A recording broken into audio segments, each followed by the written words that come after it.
Support for this podcast is brought to you by the Wyoming Humanities.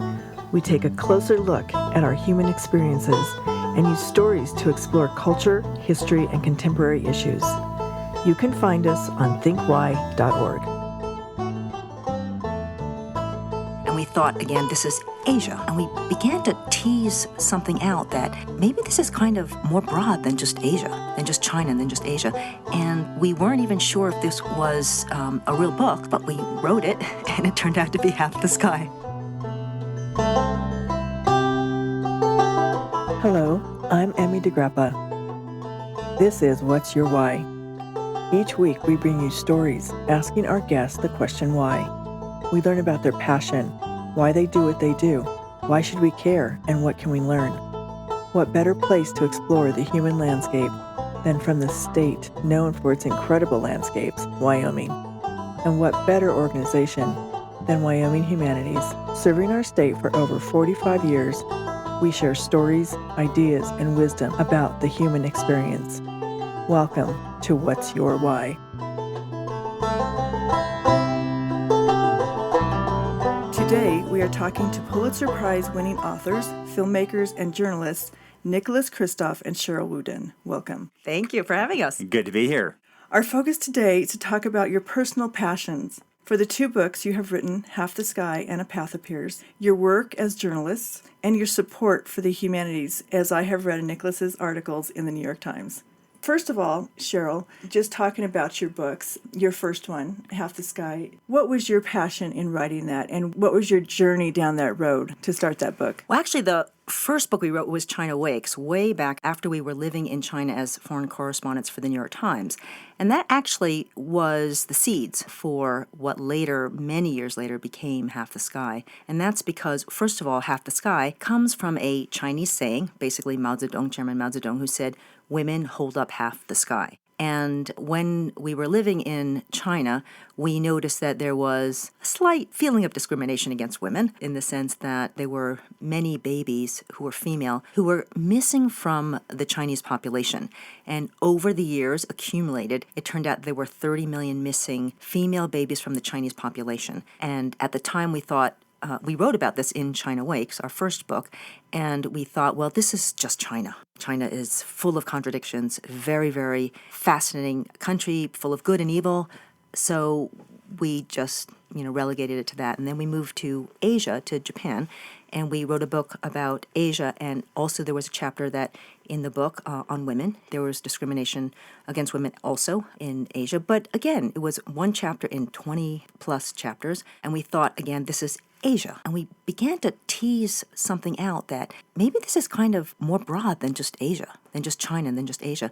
And we weren't even sure if this was a real book, but we wrote it, and it turned out to be Half the Sky. And so from there, you went from Half the Sky and then went on to write A Path Appears. So That's how right. many years later was that? It was 5 years later. Essentially, after we wrote Half the Sky, people kept asking us, so what do I do? And we wanted to answer that question. I mean, it seemed to us that a lot of Americans want to make a difference, aspire to find some kind of greater purpose or meaning, but are skeptical about whether anyone really can make a difference, are distrustful of aid groups, often, frankly, legitimately.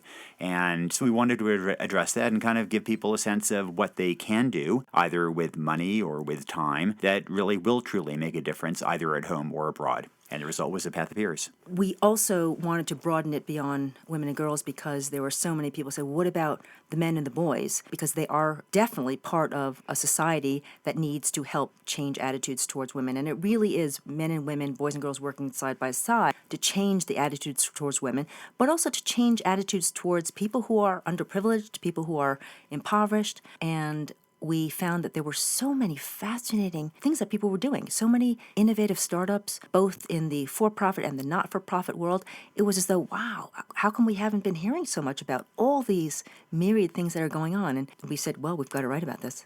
Do you think the media plays up the negative and doesn't tell you about the inspiration of these people's lives and maybe the stories that inspire you, that there is a good side to our human nature and you don't just see all the horror? I think there is a legitimate problem that we in the news business, our role is to cover planes that crash, not planes that take off. And in the context of aviation, we understand that, though there are planes that are taking off all the time.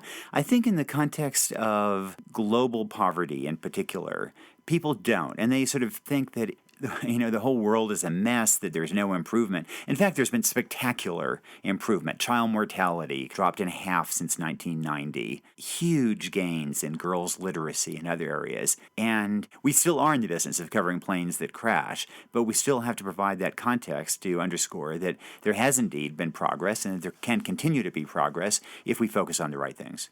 Tell me one of your favorite inspiring stories that really has touched your heart in your travels.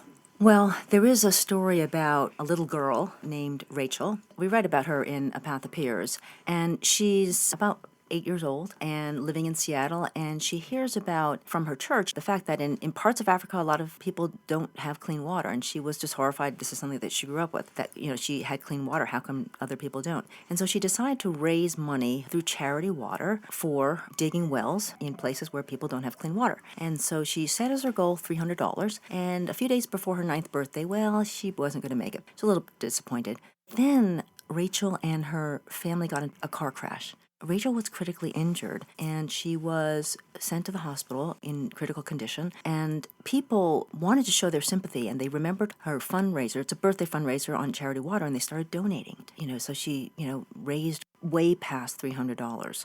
And then her family had to make the heartbreaking decision of pulling her off life support because she wasn't going to make it. And then at that point, people basically, there was an outpouring of sympathy way beyond what it was beforehand. And she soared past $500,000 up to basically $1.2 million. She raised $1.2 million for the cause. And it was a dramatic loss for her family. But her mother, a year later, went out to visit the families who got clean water because of what her daughter had done. And when she went out there and she visited the mothers and the daughters who knew her story, at each well they placed what you could call a tombstone, thanking Rachel for what she had done.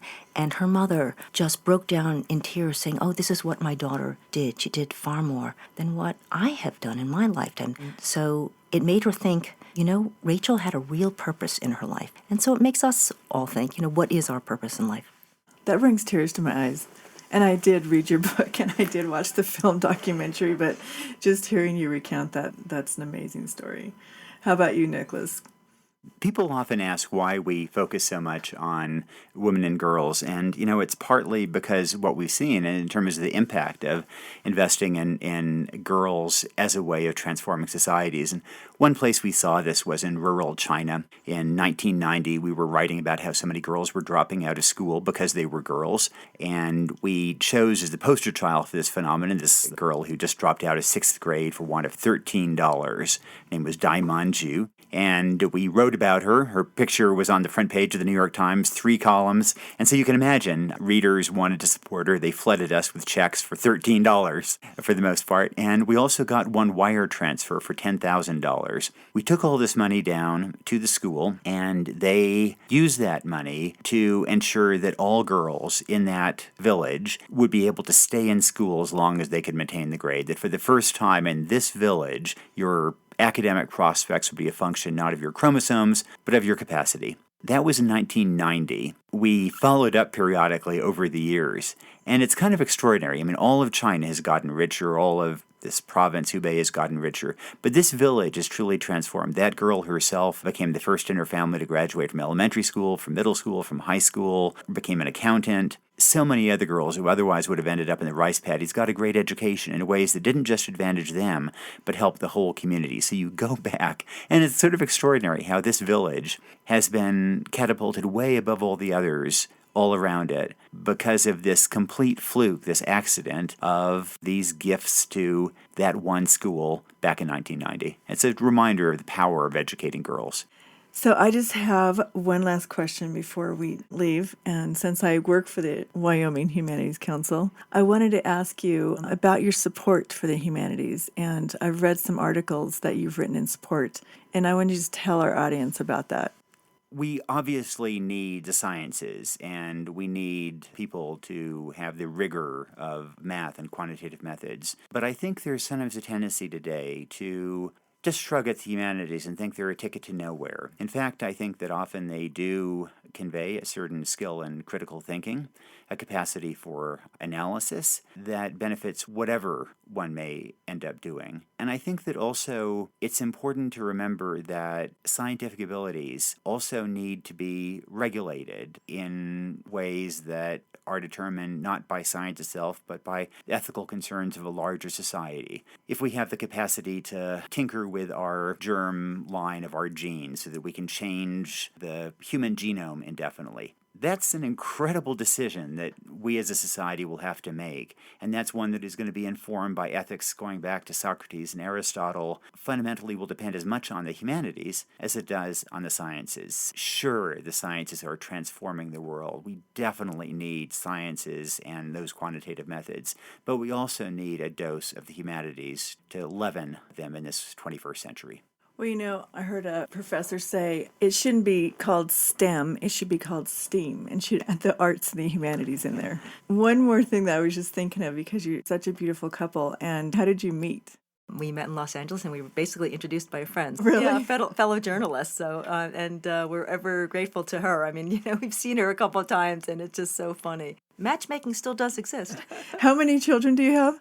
We have 3 kids, 3 wonderful kids. That is so great. Well, it's so wonderful to see you together, because I have a daughter. She decided she wouldn't marry a man who wouldn't be willing to adopt. And so they adopted a little boy from Hong Kong. And they really, that's been her heart's desire, is to have an orphanage. And so I was thinking about you two, how you really have to have the same heart to do what you do. We're always really admiring of the people who are on the front lines working in refugee camps. I mean, my heart breaks when I think of the work that they do. I mean, really, we're just writers. We're just in the lighting business. We shine our spotlights on those people, and they're out on the front lines taking incredible risks, doing extraordinary work, and it's a privilege to shine our spotlights on their work. Thank you so much. Thank you so much. Thank you.